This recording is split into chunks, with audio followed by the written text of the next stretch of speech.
On the 18th of September 2014, millions of people all over Scotland will gather in polling stations to make a decision that will change Scotland's future.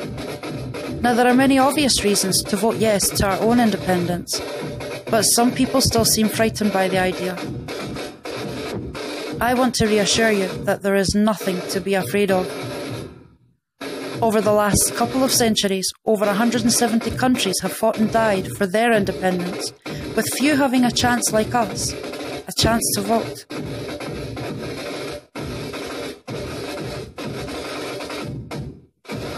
The British Empire was established in England in the late 16th century, and they set out to take over the world, but not before evicting, murdering and enslaving many Scots and Irish, and with a do-or-die attitude, they were able to recruit massive numbers for their armies. They proceeded to invade all but 22 of the world's countries, and since then, all have gained their independence, except for these 16 small territories. One which is uninhabitable, 2 which are actually military bases, and 2 have been fought over for as long as anyone can remember. Now, the images you see are all countries that used to be owned by the British Empire, but have since gained their independence. Tiny places such as Cyprus and Malta. Both have stable economies, and Cyprus is set for massive recovery after the world's financial crisis of 2008. They discovered they had offshore gas, money's being pumped into property development, and they are receiving large foreign investments. Sierra Leone is regarded as one of the world's most religiously tolerant countries, as religious violence here is very rare.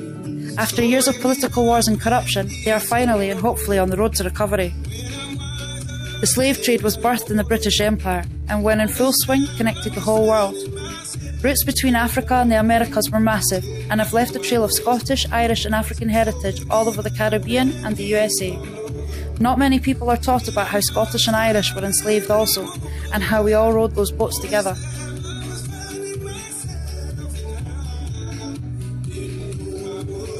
Canada received nominal independence in 1867, but were under Westminster rule until 1982, when they finally said goodbye to Britain for good.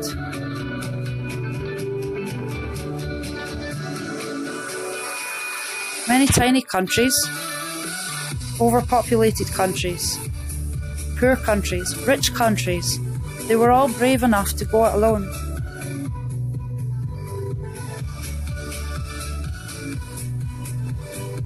India fought terrible wars in efforts to maintain their independence, and it is estimated over 10 million people died. They eventually regained their independence in deals after World War II.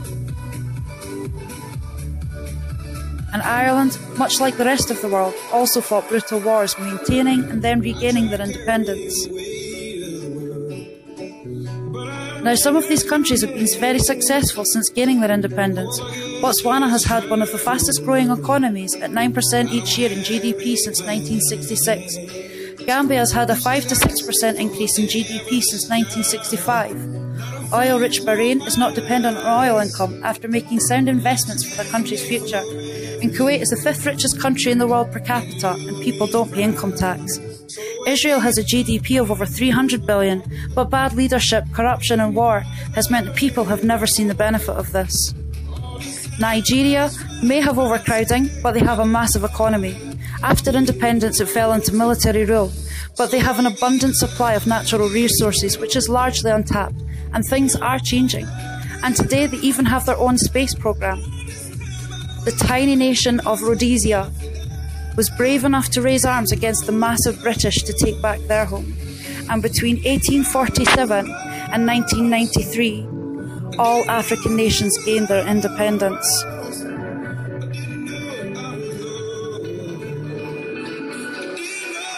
Small places like New Zealand and even smaller Tonga think we'd be mad to not seize this opportunity. Australia gained its independence in 1901 and New Zealand 1853, but it wasn't until 1986 that they said goodbye to the UK for good. This was after the British chose not to support the USA in Vietnam and ordered Australians to go instead. And some of these countries have become the world's most beautiful and successful since independence. And of course the USA, whose governments and ideals are so outdated it's ruined their economy. Some of these countries still have social and economic issues, but all are improving except for Britain. Now, we may not have moved any places in the Human Development Index, but there is massive issues with poverty here too. Welfare and benefit cuts forced many families into poverty, and many rural areas are suffering badly. Sadly, 8% of the world's population owns 82% of the global wealth. And in the UK, 10% own nearly half. Nearly half of all children in Glasgow live in poverty, and numbers are rising all over Scotland. This is not scaremongering, this is fact. Unfair distribution of wealth, along with bad leadership, corruption and misspent wealth are major contributing factors.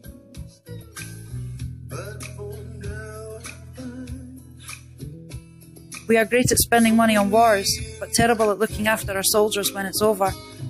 Massive benefit cuts have already been imposed, and even more cuts to public spending and welfare are to come to pay for things like Trident and a record-breaking £1.5 trillion of debt in the public sector.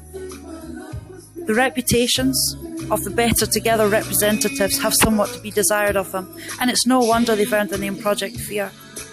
They try to tell us everything will be better together, but these are the intentions for Scotland. Even the press have reported how absurd the Better Together campaign comments have been, hence Alex Salmond's dig at Darling Alistair during a recent debate. Things really do need to change. And yes, we can make a better future for ourselves and generations to come. Since 1990, 34 new countries have risen. And there is a massive amount of international support pouring in for Scotland to say yes, much from countries who already have their independence, who got their independence from the UK, and others fighting for theirs from Britain and other nations.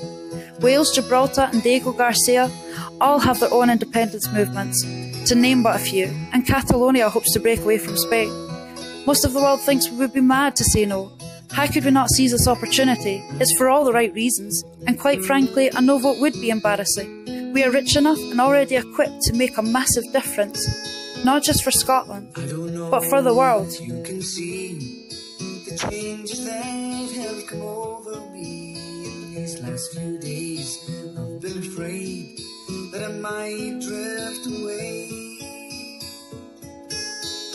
I've been telling old stories, singing songs. Now, a country we have been compared to quite a lot recently is Norway, and for good reason. We have similar population and economy, but they are ranked #1 in the world in gender equality, 4 for health, 2 for safety and security, and #1 as the most democratic country. They are the second richest country in the world in monetary value, and in first place in the Human Development Index from 2001 to 2006, and again from 2009 to today. We have the potential to be that great.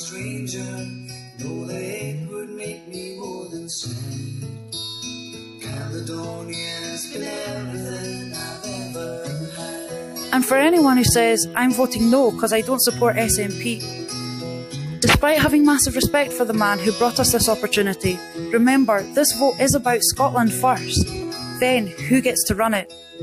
It really is a no-brainer. With a wealth of over 300 billion, if Scotland had been independent 30 years ago, we'd have had enough money to bail out the whole of the UK in 2008 and still have plenty left.